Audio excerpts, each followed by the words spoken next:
How Was That Not a Hit is a deep dive into songs that never had their 15 minutes of fame or claimed one-hit wonder status. This series provides the spotlight that these songs so much deserve. Presented by Black Circle Radio, all vinyl programming since 2009.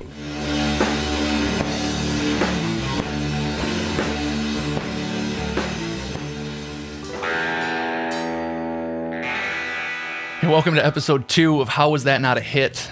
I'm your host, Mitch Anderson from Black Circle Radio, all vinyl radio programming since 2009.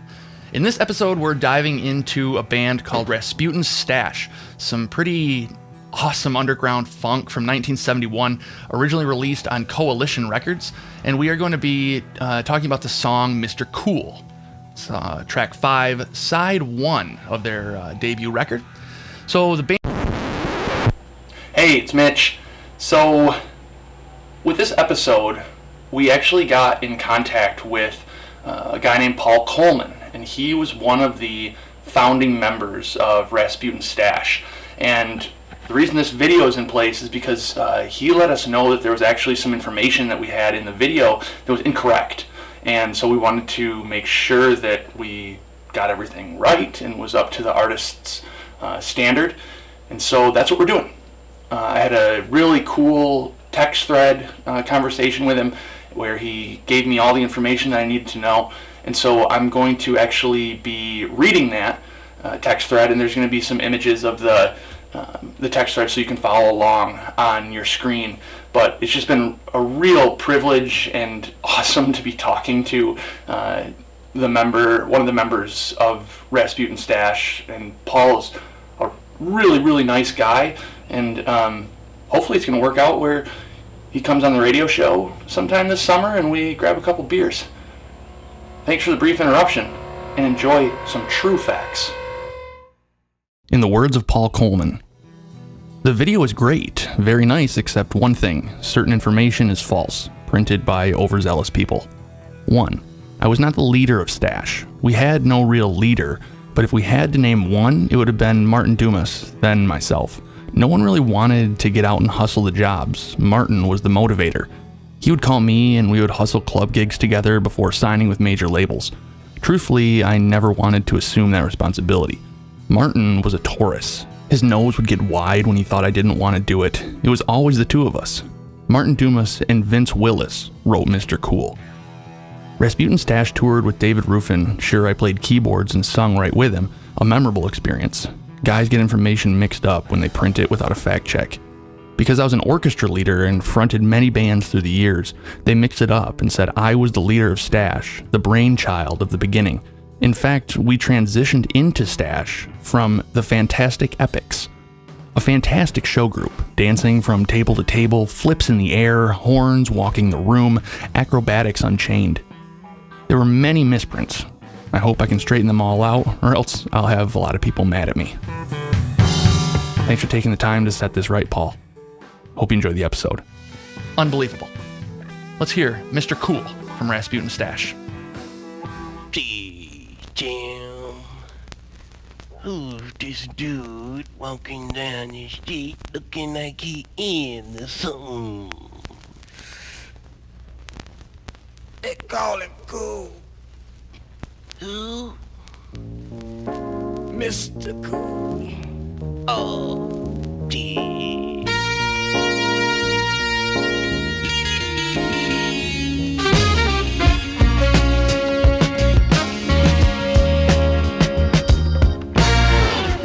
They call me cool,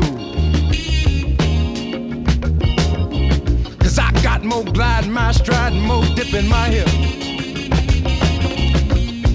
And I wear a mean dark pair of shades, and you can't see my eyes unless my head is bent. No time, give me 5. They call me cool, Mr. Cool.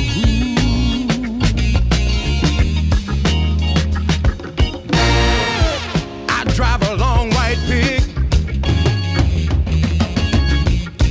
white on white in white, you dig? Now girls, I don't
If y'all wondering why you didn't see, it's 'cause I left at night.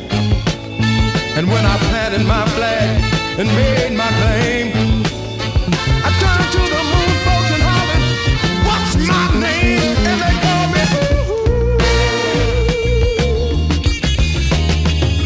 Mr. Cool. Hey! They call me cool. Go away, baby, I ain't got time right now. I'll see you tonight, baby.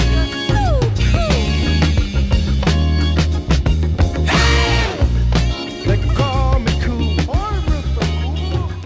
Mr. Cool.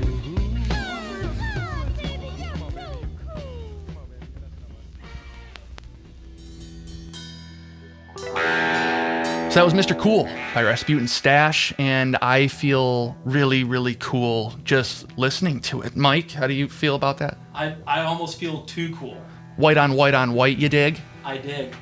So Rasputin Stash was initially named Rasputin Stash, but due to a misprint on the record that was caught too late, they just had to go with Rasputin Stash instead of Rasputin. So the real name is Rasputin Stash.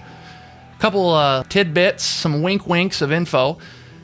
The artist Beck, his song High Five, actually sampled that clap sound off that track for use in that song. Jim Jones, his highest charting single We Fly High, sampled Mr. Cool. And when I was doing research on this song, the only information I could find in like Billboard magazine was from 1971, and it was October 9th that there was a editorial column that was called Soul Sauce by Ed Oakes, and he just happened to mention that as a song that he dug for good reason. Last thing I wanted to share was there's more information about Paul Coleman and his other project called Crystal Winds with a former Rasputin Stash member, MC Brown, and that can be found at thegreatblackmusicproject.org. Thanks for tuning in. See you next time. Programming brought to you in part by Needle Doctor.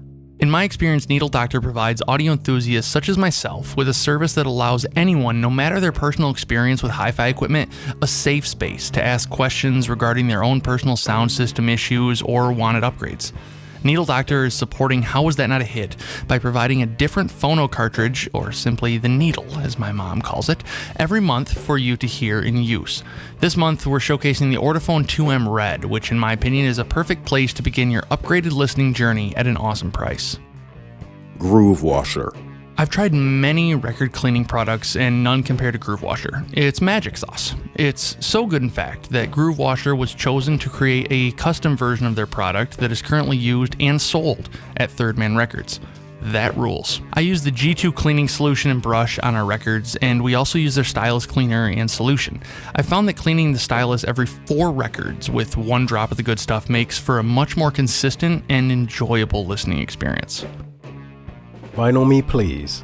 Vinyl Me Please has been and is currently a massive supporter of my Black Circle radio programming. As a vinyl enthusiast, their different record subscription services are something that I look forward to every month. If you're a vinyl nut or simply a music lover, Vinyl Me Please is a brand that you should be keeping up with. Their 3-month subscription service is also a very groovy, cost-conscious gift for a friend, or, well, yourself. Peluso Microphones.